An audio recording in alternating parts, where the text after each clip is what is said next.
bonjour à toutes et à tous à notre balado MTL Connect 2025.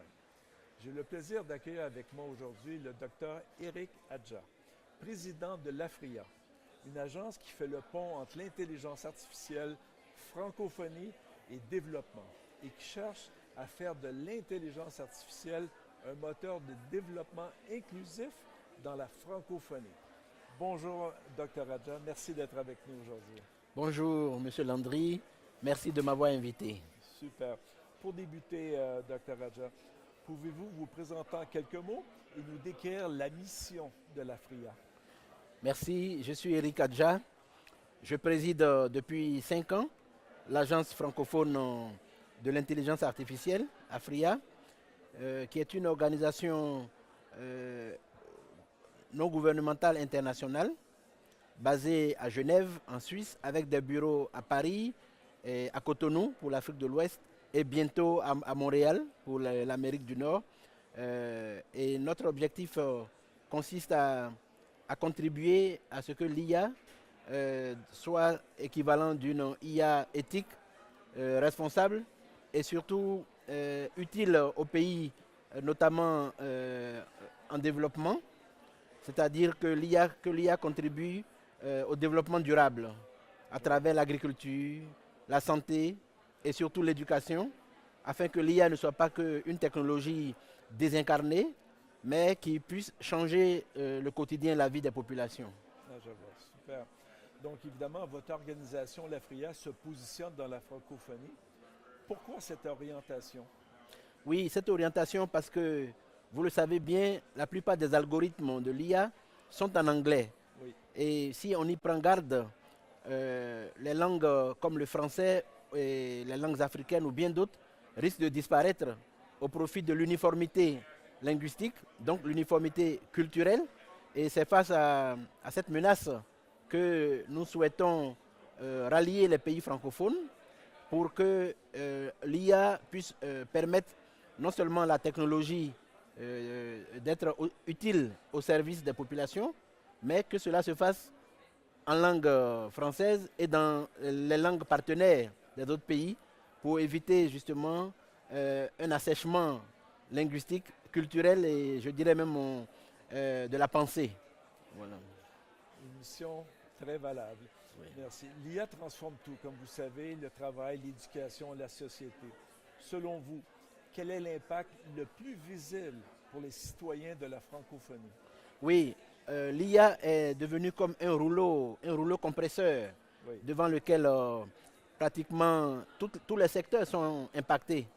Alors un des aspects les plus visibles et peut-être les plus pernicieux, parce qu'il ne faut pas cacher qu'il y a des menaces, des dangers, c'est au niveau des enfants, au niveau de la lecture, du travail intellectuel.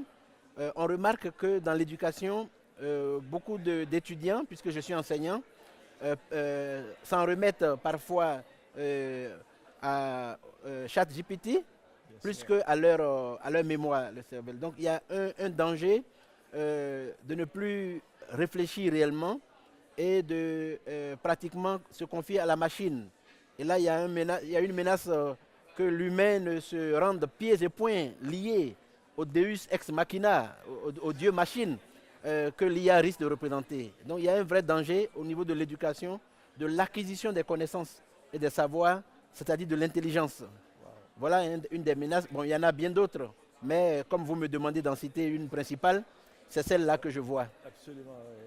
On sait tous que le cerveau, c'est un muscle. Oui. Si on ne l'utilise pas, c'est pas très bon. Donc, exactement. En éducation, comment on fait ou quels sont les outils qu'on peut utiliser pour empêcher ce manque d'exercice cervical?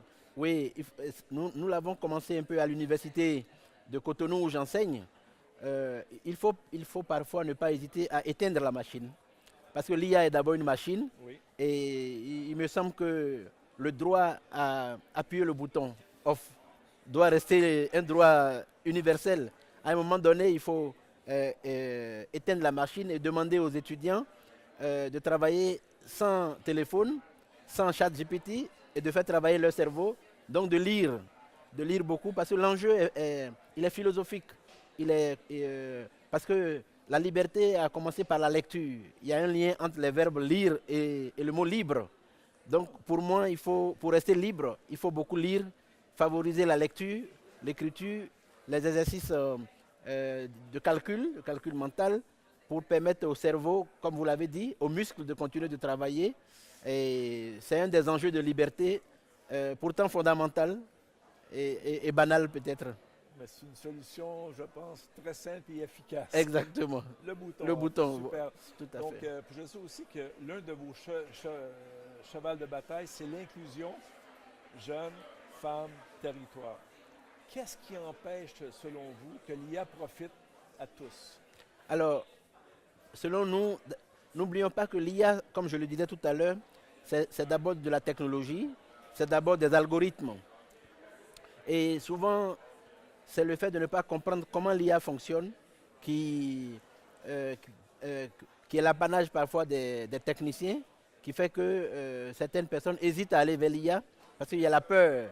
Il y a la peur de perdre de l'emploi, la peur de perdre pied.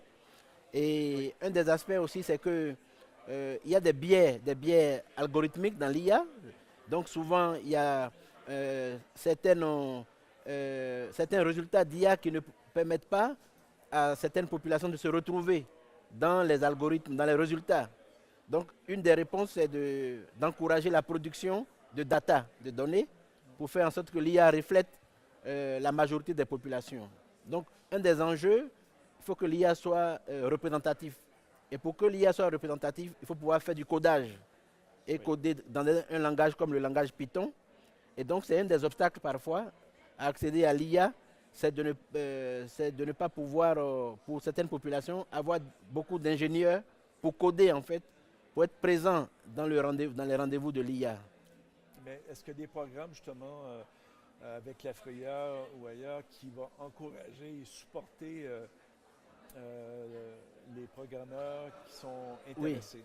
Oui. En 2022-2023, l'AFRIA a lancé un programme de formation de près de 2000 femmes en IA au Bénin, dans le codage, dans le langage Python, parce que pour nous, l'IA, c'est comme un Python il faut dompter le Python pour justement être présent. Donc, à travers la formation des femmes, des jeunes, mais aussi des gouvernements, parce qu'il faut sensibiliser les chefs d'État, les ministres, les chefs d'entreprise, pour savoir que l'IA a des enjeux économiques aussi, que l'IA a des enjeux politiques, que l'IA a des enjeux sociaux, et que quelque part, il faut pouvoir être à la page, être, comme disait quelqu'un, point com, pour ne pas rester au point mort.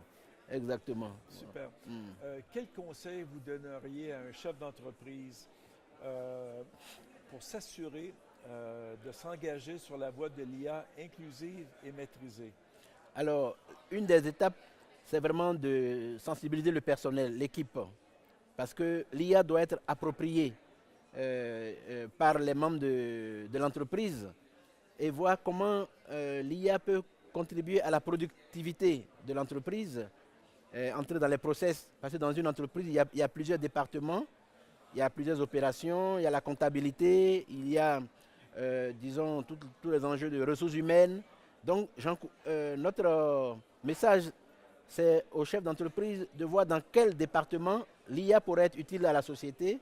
Est-ce que c'est pour faciliter le recrutement, faciliter la formation du personnel, faciliter la comptabilité, ou même pour attirer beaucoup de clients, donc tous les enjeux donc, de publicité. Il y a beaucoup d'aspects pour lesquels l'IA pourrait être utile à un chef d'entreprise. Ce que j'entends, ça prend une décision réfléchie en amont. En amont, super. Pouvoir s'acculturer, Oui. pour développer une stratégie d'IA pour l'entreprise. Super. Maintenant, pour terminer, si on se projette en 2035, à quoi ressemblerait une francophonie numérique réussie?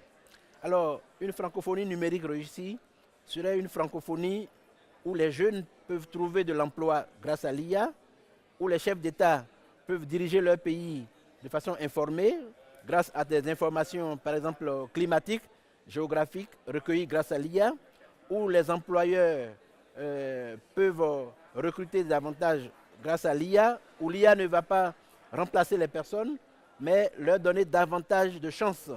Et où l'IA serait un jeu à somme positive et non à somme négative.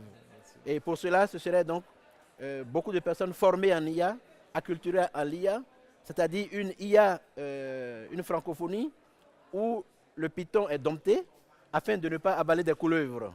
Voilà le message. La francophonie numérique de l'avenir. Oui. Merci beaucoup, Dr. Adja, pour cet échange éclairant sur l'IA dans la francophonie. Merci, M. Landry, avec plaisir. Et merci au Printemps numérique, à toute votre magnifique équipe, à Mehdi Bounbaker et toute son équipe qui nous ont invités à ce MTL Connect 2025, une belle cuvée pour laquelle je vous félicite à nouveau. Merci beaucoup. Merci, merci.